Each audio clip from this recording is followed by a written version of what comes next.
Welcome to Got Grass, conversations with the legends and leaders of Bluegrass. You've enjoyed live Bluegrass at Guitar Town CT concerts in Hampton, Connecticut since 2008. From Tony Rice, Rouse Stanley, and Doyle Lawson to Tim O'Brien, Sierra Hall, and Billy Strings. Now you can go behind the scenes as we chat with your favorite Bluegrass stars. I'm your podcast host, Chris Worth.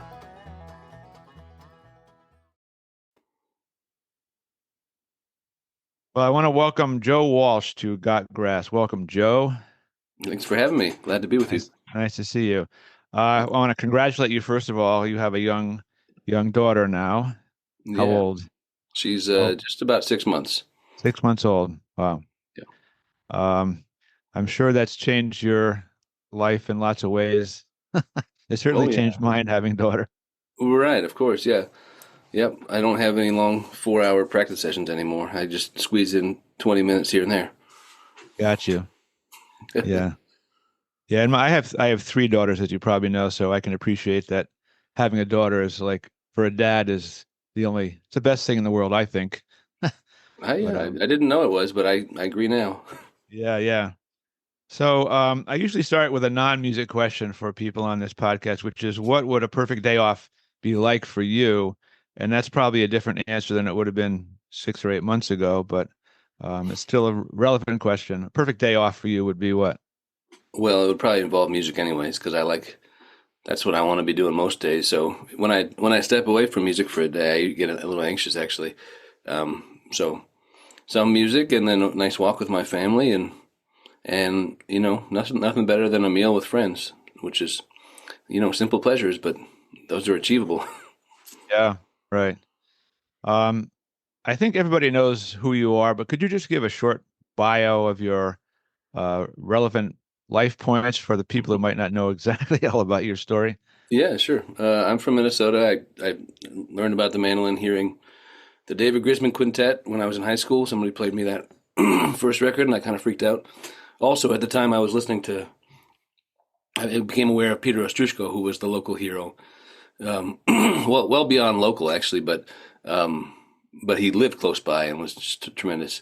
Anyways, fast forward, I bought a mandolin and freaked out, and after doing a bunch of other things in my early 20s, I went to Berkeley and worked really hard on the mandolin and studied with John McGann and started a few bands, Joy Kill Sorrow being one of them, and then I quit that band to join the Gibson Brothers, and after parting ways with them, I've been playing a lot with a band called Mr. Sun with Daryl Anger, Grant Gordy, and Aidan O'Donnell, amongst other things, but that's the not very succinct version.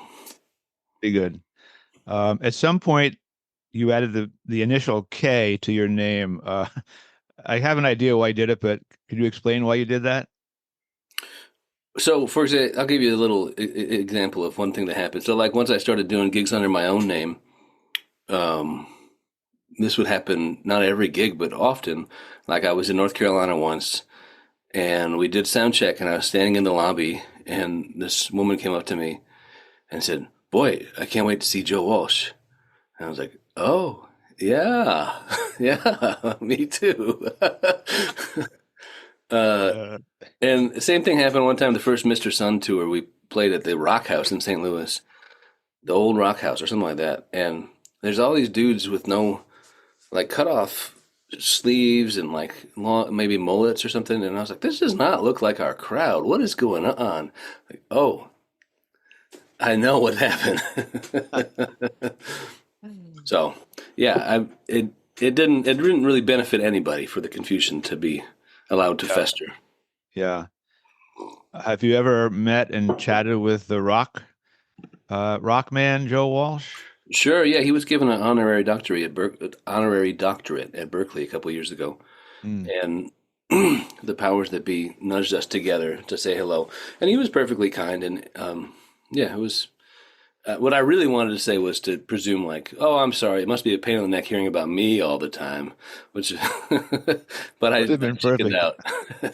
And of course, that's not the case. What did his wife say? She said, "Oh, it's nice to meet you. It's nice to be married to you." And okay, all right. There you go. Was he familiar with you and or bluegrass when you, or didn't you ever get to that conversation? We didn't really get to that. Yeah, he kind of had a handler, so it was sort of like just some pleasantries exchanged. That's about it. Gotcha.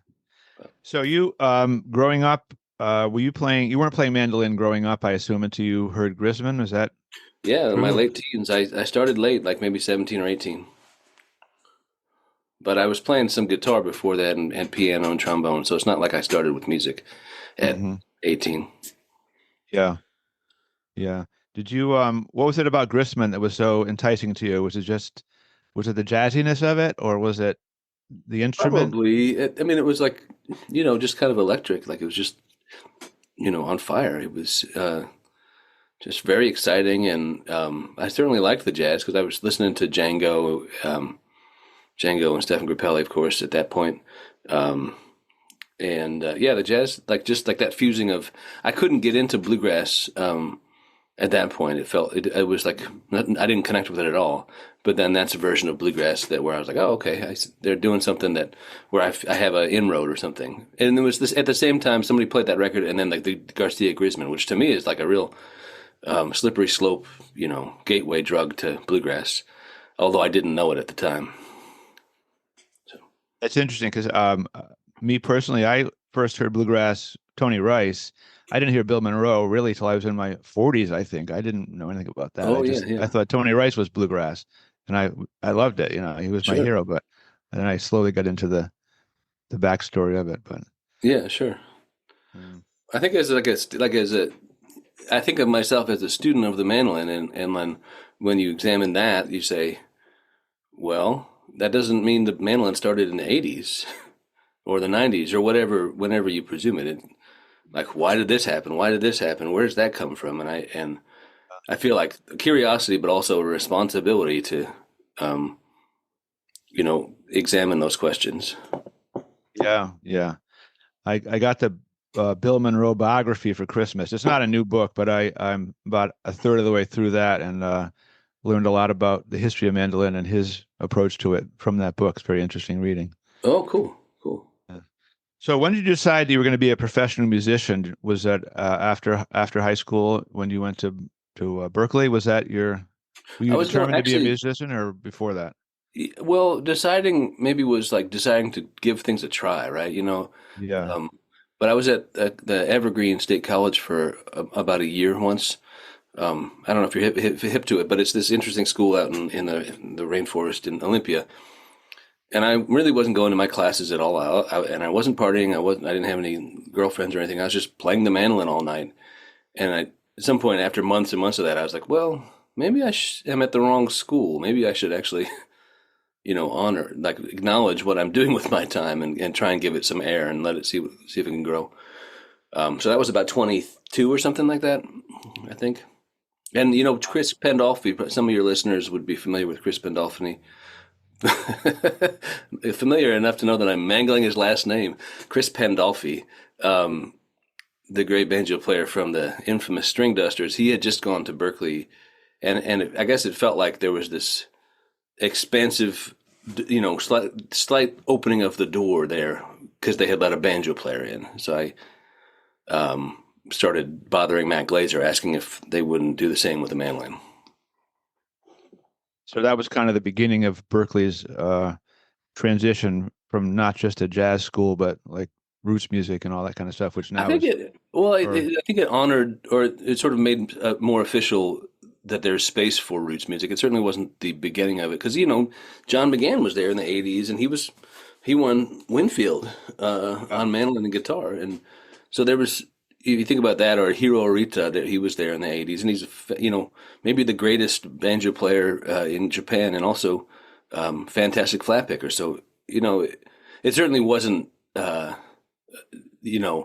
desert for bluegrass or roots music before then. And there was also like these beautiful, like maybe when Casey Dreesen was there was quite a collection of amazing roots musicians, like in the early 2000s. So I think it just sort of codified it and tried to make more space for it and advocate more for it. uh, Um, right. Did you ever feel the need to move to Nashville to become like really into the scene there, or did you ever live in Nashville? I never lived there. At the time where it would have made sense, I was with a girlfriend who just was like, absolutely not. We're not, I will never move to Nashville. And I think that was kind of a blessing. You know, I didn't even think about it because of that. And I think living far away, there's obviously many downsides. You know, there's just, you don't get gigs with people in town. That's not, there's like, oh, you could fly you in, or there's that other guy down the street that could come over in 10 minutes. How about that guy? Yeah. Um, but living far away, I think I would have been more likely to succumb to some pressures to try and fit in musically. I think there's like, here's what's working. I think in Nashville people say, well, this is what song was a hit. Why don't we write a song like that? And I don't want to be like that, but it can happen. And being far away, I think it's less likely for it to happen. I guess that's what's happened to country music, right? And only it's not. Here's a song that worked. Let's write 40 more like it.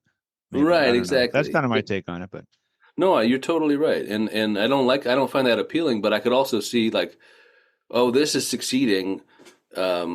Maybe I should change what I want to do. And really what I want to do is make space for what is holding my curiosity at the moment and figuring out how to foreground that. And I think that would be harder with the distractions of that scene.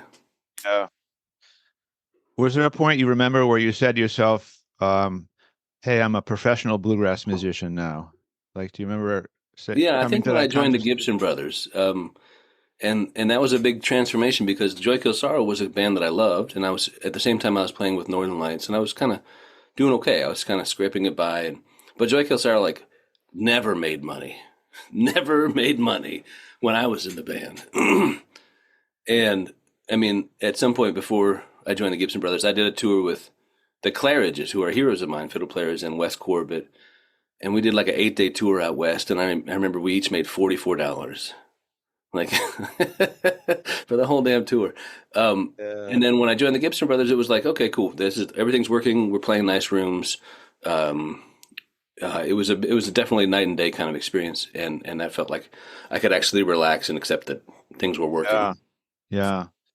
I think for people who listen to bluegrass and follow it, the whole idea that you have to actually make a living and pay your bills at it doesn't really enter into most bluegrass fans' minds. They just say, "Oh, why is this band quitting?" or "Why aren't they?" But as you say, I know lots of young bands have come through here. I know they don't make much money playing for me. I'm sure there are other places they don't make much money too, and they're all driving, and it's a tough existence, I think, unless you're, have a certain level of commercial acceptance or whatever that you might not want to have. You I might think want that's there's aspects that there's no undeniable that's there's truth to that, and the Spotify effect is really not a positive one. I think in many ways there are upsides to that, but it's people used to make money from selling CDs, not really anymore. That said, I mean, I don't know. I feel very privileged, and I don't. It's not like I'm wildly successful or wildly wealthy or anything, but it's like I get to work on music and play with my friends, and it's a very. I feel very grateful for that. So it's not like the hardships are there, but I don't feel like overwhelmed by them. So at some point you must have realized that you were good at or interested in or both teaching. But aside from just playing and with bands and writing and traveling, teaching obviously became a big part of your music life.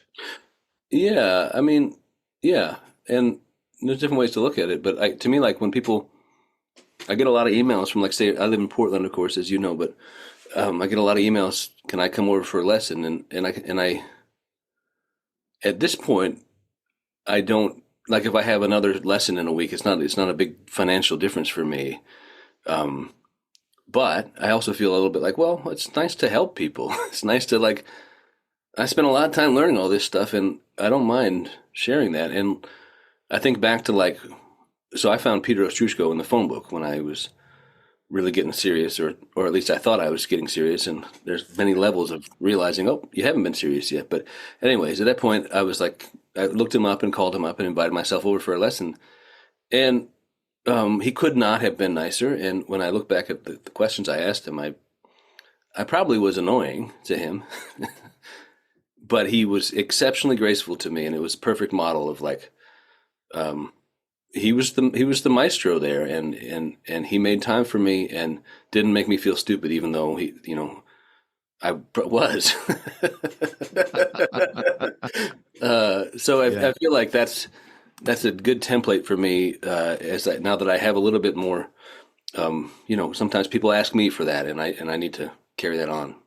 I Uh, think. was Berkeley your first teaching job, and did you No, I how'd you was always doing lessons like I was doing lessons before Berkeley, and then all the time through Berkeley when I was a student. And then when I finished Berkeley, I got asked to teach at this folk music school up here in Portland, which was a pretty awesome thing. Perhaps you're aware of like the Old Town School of Folk Music in Chicago or Swallow Hill. Um, there's various places across the country that become the hub for the community, and there's one here in Yarmouth, Maine, called 317 Main Street, and totally awesome place. So that kind of gave me a little bit of structure as I was trying to figure out what I was going to do post college. So. Yeah. So when you're teaching a bluegrass, a beginning mandolin student on bluegrass, I ask this because I'm now teaching a couple of bluegrass ensembles at a local music school, and Oh, so cool. I've had to I never really taught before, so I'm learning on the go. But when you're teaching a beginner, what's the first thing you work on? Like, how do you start out with somebody? I want to learn how to play mandolin. What should I do first? You have is it just how do Well, you? yeah. I mean, like, there's a balance there because you have to assess whether somebody's going to be put off by something insultingly basic, which might be what they need, right? Or maybe, sometimes you get a student that's like, I only want to learn Theli, and you're like, well, you've never played the mandolin. This is going to be hard. Right. Uh, Right. but if a student insists, like, this is the thing that I care about, I don't care about the other stuff. Well, sometimes I've been willing to say, here's the really hard thing. I mean, here's the elements that make up that. For me, like the basic, like what I would like to do is set somebody up with the techniques that they're going to want to build, and that will enable everything else for the rest of their time playing music. So tunes that facilitate that. On the mandolin, I think of a really simple version of Old Joe Clark, right? And getting your right hand straightened out so you're really clear about downstrokes on the beat and upstrokes on the offbeat. And usually I like to start people in that situation, like an utter beginner, with melodies that only involve quarter notes. So you really get that downstroke thing, and then become aware of the fact that there's that downstroke and eighth note grid that you can start to access with your upstrokes. And Yeah. I was teaching this guy, a neighbor of mine, who's taking up guitar after a long time, and he never played bluegrass or roots music. And I said, "Oh Susanna is probably a good song to start with because it's just all out of the chord shape. You can play the whole melody without moving your fingers almost at all." And he was like, "Oh my God, that's amazing! Stop the lesson. That's all I want to learn. I could work oh, on that great. for Yeah. 2 weeks." So I guess you have to figure out your student. Let's talk about the mandolin a little bit. The mandolin. What is the mandolin that you play? Is it the same one you've been playing for quite a long time? The mandolin Maybe you have now? just Or I got it just before the pandemic. I bought it from Andrew Marlin. It's a Gilchrist made by Stephen Gilchrist from Mhm. Australia, and it's from 2000. Mhm. And yeah, I don't know. I've just been getting along with it, so I'm just sticking with it. I've gotten along with other mandolins. I just feel like if something's working, don't mess with it. Yeah. Yeah, and I know a lot of players, people I've talked to also say, "Oh, I'm always buying new guitars. Every 2 months I find a new guitar. I try a new pick. I try." And other people say, "No, I've been playing the same instrument for 45 years and it works, and why should I change it?" So I guess there's two schools of thought there. I guess so. Yeah, yeah. The whole changing a pick thing really blows my mind because um, if you want to be articulate with it, and especially with bluegrass and the way it's kind of relying on speed or technique, changing picks makes no sense to me. Yeah. Like it's like putting on a different size shoe and going for a run or something. I don't know. Yeah. Yeah. What is it about the mandolin that you love so much? I mean, you were taken from the beginning with Grissman.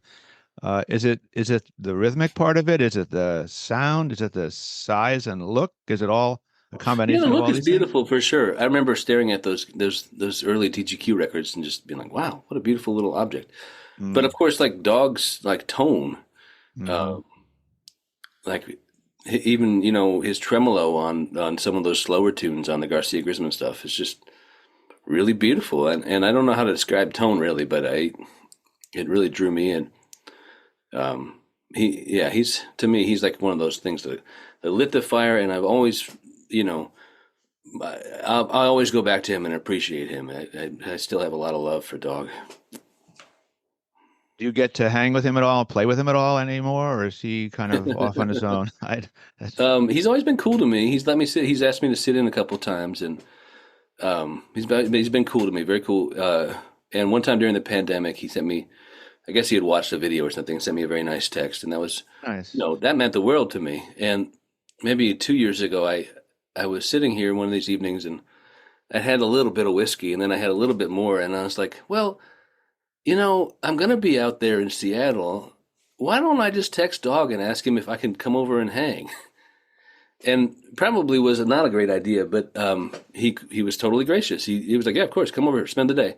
So we went over and had a nice pick and played a bunch of his tunes, and then he was like, well, do you want to go check out the studio? And it's like, Wow. well, yeah. And like I've been in the studio a lot, not his, but like in the studio a lot. But like those are the records and the sounds that I love so much, and to be in that situation where you could ask Dog, hey, where would you put the microphone if you were going to record right now? That's an amazing gift, and like I have a sense of where I would put the microphone, but thankfully I had the sense to ask him too. That's a very interesting question. I would never have thought of that, but not being a professional musician, but those little details that mean so much in your sound, like where the mic goes, Yeah, huge. right. Yeah. It's funny because I started doing the podcast last in almost a year ago, and I, of course, approached a lot of well-known musicians through their agents, and I approached David Grissman, and his response to his agent was, "Well, when you've done 250 episodes and you're still on the air, maybe he'll do it." I said, okay, well, we're up to 36 now, so it might be a while. So, do you feel like you've in any way mastered the mandolin, or are you still, still working at it, like learning things? I mean, I think I certainly know more than I knew when I was in my 20s, and I think I have a more humble assessment of my answer to that question now Yeah. than I did then. Yeah. Yeah. No, I don't think so. I mean, I think I do think I'm good, and I'm aware there's things that I can do well, and there's things that are unique. But I've also like it's such a vast world, and like I listen to whomever, Sierra or uh, the Choro Dash 3, or just there's so many different varieties of expression that um, yeah, I'll never do them all, and that's kind of a gift because it holds my curiosity. Right. Yeah. When you're playing or practicing, as some people call it, by yourself, what kinds of things do you work on these days? Like a certain piece or a certain you just Um, improvise or yeah, it depends. Like so, for example, like over Christmas, hanging with family, I didn't really play the mandolin for 3 4 days, and then in that situation, the day that I come back, I feel really rusty and like I'm playing with gloves on or something. And so for those first couple of days, I gotta just commit to playing, even though I'm really dismissive and really negative about what I'm doing. I just have to push through and put in the time. When a lot of times it has to do with preparing for a gigs. Um, Mr. Sun's going to make a record in April, I think, and so a lot of my time this winter will be trying to. I think the premise of that band is like really hard tunes. It's not easy stuff. So I think that the majority of the time that I'm actually practicing this winter will be about trying to become comfortable in these tunes that tend to be foreign. Like I think, like if you think about Grant, for example, and I think other people are like this. Bela's like this. I think the tunes that they write, I think, are about finding things that are beyond their level of comfort. I think, perhaps. Yeah. And if you think about what's beyond Grant's level of comfort, it's certainly beyond mine. You know, so that's basically, if the premise is I'm supposed to improvise on something, it takes a long time to be as comfortable as I would like to be, and so a lot of practice is about that. Yeah. Yeah. I was going to ask you, this is kind of a new tangent on my podcast, but I was just going to mention a couple of names and see how you reacted, either with a word or a story or something. And the first one on my list was Grant Gordy. So I know you've known him a long time. How would you describe? What would you say about Grant Gordy? Oh, I mean, he's a very inspiring, totally amazing musician, and it's been absolute privilege to. We've worked very closely for many years in lots of projects with Danny Barnes, with Daryl, with other things. Oh. Yeah, I mean, totally amazing musician. Whenever I think I've discovered some sort of like theoretical concept, I'm like, oh, well, if you think about this, that would work on this chord. And then I mentioned it to Grant, he'll always be like, yeah, and you could also do this. He's never, ever surprised, ever, ever, ever. He's already thought about it years ago. That's funny. But he's not a jerk about it. It's just like, yeah, you're right, of course. He's a really, I think it's important for people to know, like people perceive like there's one path to becoming a great musician, and many people perceive it as music school. But Grant didn't finish high school, and didn't go to college, and he just worked really hard, and then his ears got better and his understanding got better, and he's a ferociously talented musician because of that. And I bring that up because I think it's important that there's another story of a really fantastic musician that doesn't involve music college. Right. Another one on my list was Courtney Hartman, who I haven't heard from in a long time. I don't know what she's up to, but I remember her playing with you. And Oh yeah, any Courtney. comment on Courtney? Do you know what she's been up to? Or? Yeah, she moved to Wisconsin. She's outside of Eau Claire, and writing songs and playing beautifully whenever she pops up. Yeah, she's a totally beautiful guitar player. I felt like we had a nice rapport. I always like those things, like recordings or collaborations where it's a conversational kind of experience, and I'm not really drawn to the shred. And I'm much more drawn to like give and take and creating together. And I felt like that was something we had in common for a while, doing that when we were playing duo gigs or on E&A. She's a very responsive musician and beautiful player. Yeah, she has a very unique style in guitar, which is hard to find these days. There's a lot of really good copycats out there, but she's pretty unique. Yeah. I was going to talk a little bit about your project with Matt Flinner. You guys are playing up here at Guitar Town January the 10th, I think. How did you and Matt get together, and what would we expect to hear from you guys when you play together here in January? What sort of approach do you take as a duo? Well, Matt's always been a hero of mine. Just totally, like, I'm especially interested in the stuff that's like, oh yeah, bluegrass is great, and then also trying to push a little bit outside and seeing what's possible. And I think Matt's been one of the shining lights in that in the mandolin world. So someone that I looked up to for a long time. At some point, somebody called us and asked us to do a duo gig just out of the blue, and it wouldn't have occurred to me. And I think my first response was, well, he plays the mandolin and I play the mandolin. Who wants to hear that? Yeah. But we did it, and as it happened, through just a circumstance, we ended up. Matt ended up arriving there a little bit late, so we didn't even get a chance to rehearse for the gig, and it worked fantastically. I brought the octave mandolin and the mandola. He brought the banjo. Totally great amount of variety, and it was, again, that conversational thing where we're really listening, and nobody's trying to shred their faces off, and it's just really a collaborative thing. So, I didn't do it on purpose, but then you say, well, we're pushing in the same direction. That was nice. Why don't we do this again? And it's been really lovely playing with him. His tunes are amazing, and it's nice to be on stage conversing with him musically. Yeah. So as a duet performance for you, the thrill or excitement really is like the back and forth conversation that gets going from wherever and leads to wherever. Is that like the Yeah, I think highlight that's of it for true. you? And also, like the people that I have been lucky to play with, also value taking risks and trying things, and so that's a big part of the thrill for me.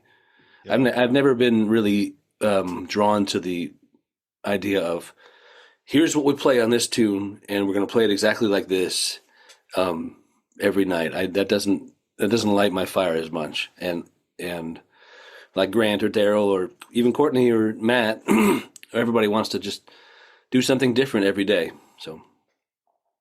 Right. Right.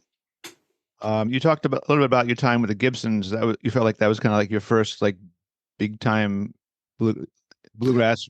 I've made it kind of bluegrass break Right. in your career. Um, Yeah. do you have fond memories of all that time? I mean, I don't know. You were there for a few years, right, with the Gibsons? 5. Yeah. 5 years. That's a long time. Yeah. Yeah. No, I definitely have fond memories. I mean, it was uh, I distinctly remember like looking out in the audience sometimes and seeing all the people that I had on my iPod at the time, and then just having to get used to that, and that was an important, um, threshold to just learn to be comfortable in that situation.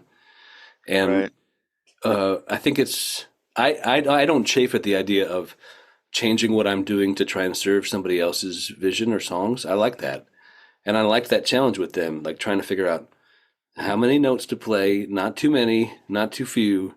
That's a Hmm. nice challenge, and also trying to figure out how to honor their version of bluegrass and not make it jazz. You know what I mean? Yes. Yeah. I was going to ask you about bluegrass and jazz because I'm sure you play. I mean, jazz and bluegrass to me are very similar. So I don't know where the dividing line is, but do you see the similarities there um, Yeah, for certainly. you? Yeah, certainly. But I feel like in bluegrass, harmonic complexity is like the third rail for some people, Mm. right? And I'm not saying it's good or bad. It's just it's a place where there's things separate a little bit. But if you think about like the improvisation and the group responsiveness and telling a story with your solo, absolutely, it's a very similar. Wow. Are you doing a lot of writing these days? I mean, I know you don't have obviously as much time as you used to have. You have a family, and that takes a lot of time and love and effort and interest. So, but you still do write a lot of stuff, or? Yeah, no, I try and do it every day. Actually, I mean, I think writing is a numbers game. So to me, if I want to have enough tunes to justify, say, for example, a concert with Matt or whatever, making a record, I feel like I need to write way more than I need, so that hopefully some small percentage of that is good. Matt's really inspiring. Maybe you know about this project, but a couple years ago, he decided to write a tune every day and put it on Facebook as a. And that's a level of commitment that so far, I'm not willing to do because, uh, what does that mean? Like some days the tune you put on Facebook or publicize is great. Some days it's not. And Yeah. I like to edit in private. Yeah. No, I'm very familiar. I mean, I think he played here with Ross Martin and somebody else, and it was in that phase where they would each write a song Yep. that day and perform it. Like here it is, we're doing it for the first time ever. And they were writing the song when they were at Best Video, and they were sitting down with their computers writing the songs then in the afternoon as they arrived, Yeah. and they played them that night. It was like, oh my God. I've done some of those gigs with Matt and his trio where everybody, at sound check, you're trying to learn half of the second set. And I think it's a funny approach, but like the willingness to, I think you hear sometimes like you have to be willing to sound bad, right? Like that's the thing that gets tossed around. But I think it's absolutely true. Like, how do you improvise if you're terrified of playing a wrong note. You can't live with that. That doesn't work. And I think accepting that I'm gonna sound bad sometimes is the entry, is my ticket in. And I think it's true also with his writing. I'm not saying they wrote bad tunes, but I'm just saying like his willingness to just like, here's what happened today. This is the best we could do, and maybe it's not say as good as yesterday. I don't know. Yeah. His willingness to do that is really inspiring, actually. That's pretty brave. I remember hearing Tony Rice talk about this, saying, "Well, I improvise, and some nights it doesn't work." Now, I don't remember ever hearing when it didn't work for him, but I think his not working would still be anybody else's like brilliance. But Sure. he said the same thing. Like I go in there, I don't know what I'm going to play. Someone has said to him, can you play that solo again? He said, no, I don't know what I played. I just play. And so I guess it's a similar kind of thing. You go for it, count on your experience and taste and your co-musicians to kind of get through it. And sometimes it's brilliant, and sometimes it's just cool. Yeah, and I think like you can think, well, what is that experience for the audience? Does the audience expect perfection? Does the audience hate the idea of somebody swinging and missing? And probably for some audiences, maybe yeah. But I also think people can understand what's going on and really say, "Oh, this is somebody's trying something and they're with you." And I think that is, for me as an audience member, that's really interesting. I hate it. I hate to feel like I know exactly what's going to happen, and they do too, and it's just going to happen, and no risks taken.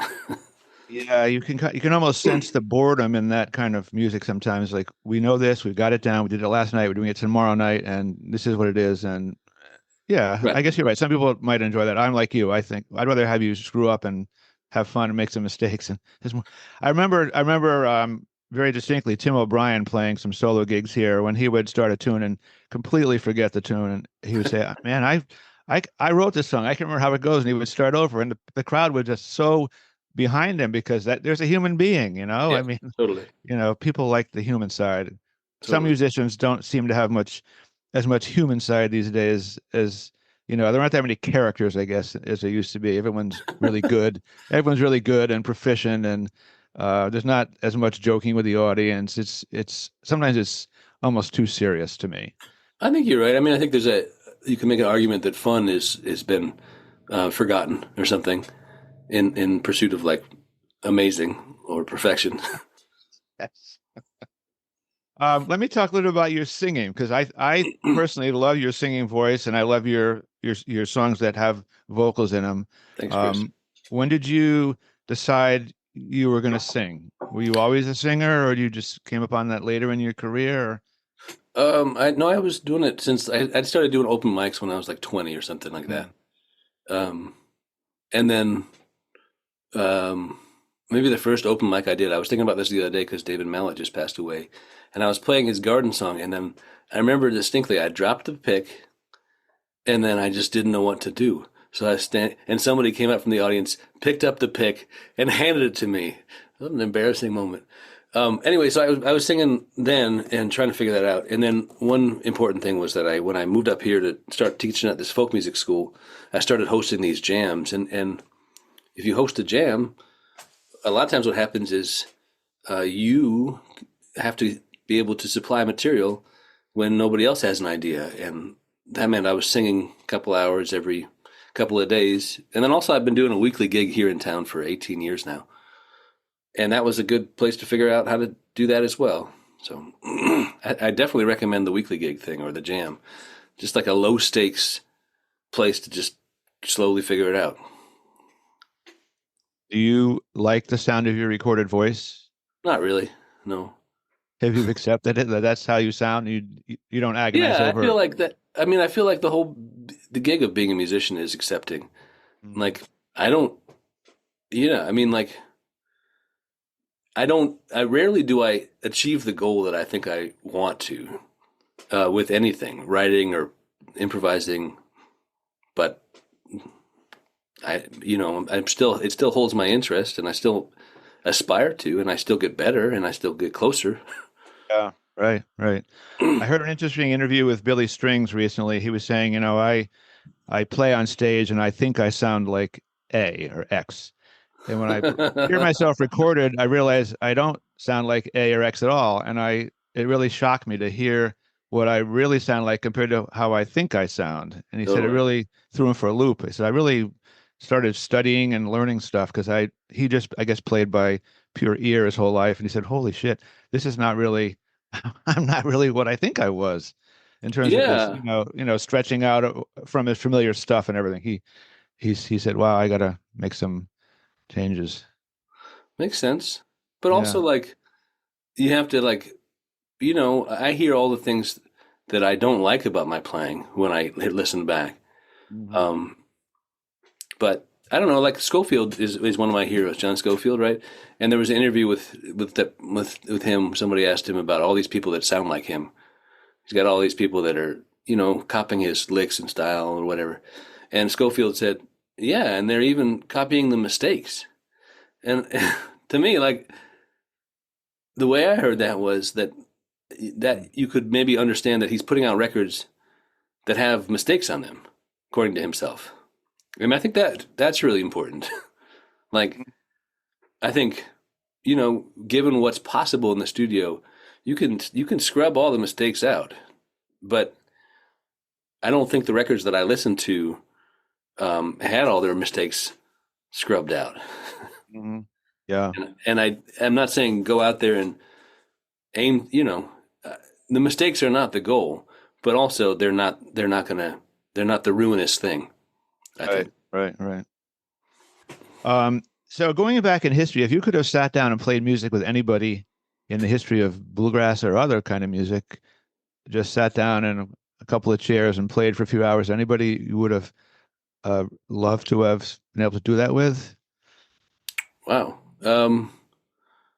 I mean, yeah, probably.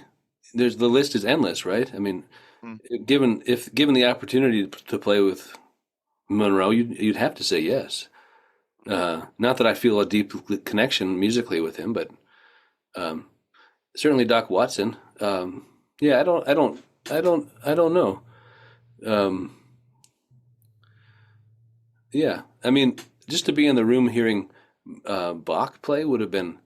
There's so many questions that come up when you think about Bach. Like, how the heck did he know the outer limits of what was possible on multiple instruments and write that to the degree that it's doable, but it requires X amount of work? That's really inspiring. Yeah. And the stories about him creating a fugue on the you know at moment's notice to amuse some dignitary, like, boy, that would be an amazing thing to see. I'm Yeah. not saying I should play with him, but just amazing to witness. Yeah. I really enjoyed watching the Beatles documentary where they're in the studio doing Let It Be and just watching all the craziness Ah. that led to beauty, but it started out so innocently and sometimes really stupid sounding stuff, and somehow it just ended up brilliant, lovely music that we all love. Yeah, I should watch that. Yeah, it's very good. It's real good. Do you have a particular like philosophy or a motto that you try and live your musical or personal life by? Maybe I don't know, religious or some sort of mantra or something you learned from your folks, or is that too hard a question to put into a No, that's podcast? interesting. I mean, it's important for me to not judge day to day. Like, Mhm. that's like just having faith that I am getting closer to my goals without asking to evaluate every hour or day or week. Like, I have to have a mindset where I put in the work and um, and have faith that the work is going to manifest in the result I want without looking for that manifestation on the short term. So Yeah. that's an important one to me. Yeah. Given that your life now, you have a young child at home, but between writing, performing, recording, um, teaching, like how much percentage wise do those things figure into your life? If that's a fair way to ask the question, like, is teaching your primary kind of occupation right now, or? Teaching is usually a day and a half. a week, Okay. and then I would say it's pretty well balanced between teaching and then gigging and then going to various camps around the country and world. Yeah. Yeah.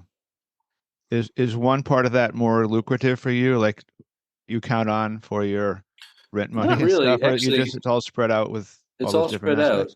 and I think Yeah. like that's a not that you asked if that's advice, but like I think like for young musicians, I think it's important to have multiple streams, multiple that you're not leaning on one way to make a living because that's a really stressful thing. Yes. Yeah. Yeah. Um, I know this is away from music, but I know you like to do carpentry because you once borrowed my biscuit joiner to do a little project. So if you were not a musician, do you any idea what you'd be doing now? I like cooking a lot, so You like not that cooking. being a restaurateur is any better than being a musician in terms of the stresses and Yeah. pressures of economic realities, but I like cooking a lot, so that would probably be something I would be curious about.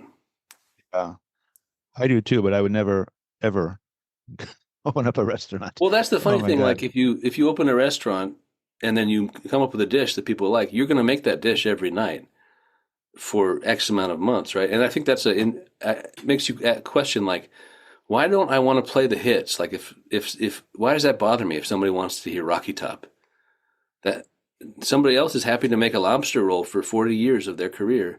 What's my problem? I don't know, but it is a big difference. Like there's the creative aspect, but the creative is not the same every day to day unless you find a way to include that, I think. Oh. I was listening to Paul McCartney in an interview once, and he was talking about, how he performs, and people want to hear the hits. He goes, "Well, when I go to hear Tom Petty, I want to hear the hits. I don't want to hear some crap that he just wrote. I want to hear his hits." And he said, "I feel like I have to do the same thing for my audience. That's what Makes they sense. they want to hear." Yeah. And I mean, he's how many thousands of times has he played "I Want to Hold Your Hand," but he still plays it because people want to hear it. Makes You know, sense. yeah, interesting. Have you ever been discouraged professionally enough where you actually thought about quitting music? I've talked to several people, and I was surprised that a lot of them have come to the Yeah. point where it's just not working out. I'm gonna go back to whatever it was that I did before, and then the music draws them back somehow, and they end up succeeding at it. Well, when I parted ways with the Gibsons, I was looking at a pretty empty calendar, and that was a little worrisome Hmm. moment. But so there was some dark, just there was some unknown there, which you're like, how's this going to work out? Is it going to work out? But it quickly kind of filled in. So that was probably the only moment. Um, yeah, no great, no other great calamities since then. Right. Fingers crossed, knocking on wood, etc. Yeah, yeah. Do you what do you think about contemporary country, or I don't know what you call it, roots music? I know you love bluegrass music and related stuff, but what about the more successful kind of pop acoustic music these days? I don't know what I'm referring to here, but I I don't mean, listen to it at all, oh, you actually. So don't, you don't. basically, I'm aware of a bunch of names that are a big deal in that, um, but I don't listen to it at all because it doesn't engage Mhm. me, which is totally fine. Um, I do lament the way like Ray Price or like Willie Nelson in his early age. Like I'm not unique in missing that version of country because I connect to that in a different way. Yeah, But yeah. Um, Here's another question I ask people. It's not really a music question, but what would people be surprised to learn about you? So everybody laughs, and some say, "Well, that's a tough one." So I don't know. uh, I don't know. I've been fired from 3 bakeries. Oh, I think all for good that's reasons. Like I remember like not going to one of these bakeries. I forgot to go because I was going to visit a mandolin builder and forgot that I was scheduled and then reasonably they had a problem with that. um, I don't know. I had a Oh, bunch of jobs coming up. I was a bike messenger. I did commercial fishing. I was a truck driver. Just had a whole bunch of jobs coming up. yeah. Interesting. Yeah. Um, where do you see your career going now, with a young family? You think, has it changed your outlook or your priorities in terms of Oh, music certainly. and all that? I mean, that's another thing about Matt and that Flinner is that we both are parents and we both want to play music that we're inspired by, but also want to be able to go home and Mm. be with our family and be the dads that we want to be, the responsible Right. dad. Right. So, yeah, so my willingness to travel, like I think I was going 160 days last year. It's way too much. So I'm kind of calibrating towards things that are inspiring that don't require as much travel. So we're approaching an hour. Is there any question I should have asked you that I didn't that you want to answer? That's pretty funny. I don't know. Uh, Oh, that's it. Yeah, no, I don't. I can't think of anything, but yeah, that's it's a a, good question. it's a good answer too. Um, well, we can end. You have something to do, and it's been close to an hour, and it's been an interesting chat. I always enjoy talking to you, and I'm looking Likewise. forward to you and Matt being here January 10th at Guitar Town to play some probably some of your songs and his songs, and maybe some stuff that you don't even know you're going to play yet. So Yeah, we'll see. we'll see. We're gonna warm up. You'll catch us on day 2 of a tour. So we'll be at Okay, the Cock and Bull the day before. you'll be well rehearsed, That's right. definitely. All right. Well, I want to thank you, Joe Walsh, for Thank being on you. the podcast. This is the last podcast of the year, and we'll start season 2 in January. So it's been great talking to you, and look forward to seeing you soon. Likewise. Thanks so much, Chris. Okay. Take care. Bye. I hope you enjoyed our podcast, and thanks for listening. Visit our website, guitartownct.com, for concert and podcast schedules, or just to send us a message. We'd love to hear from you.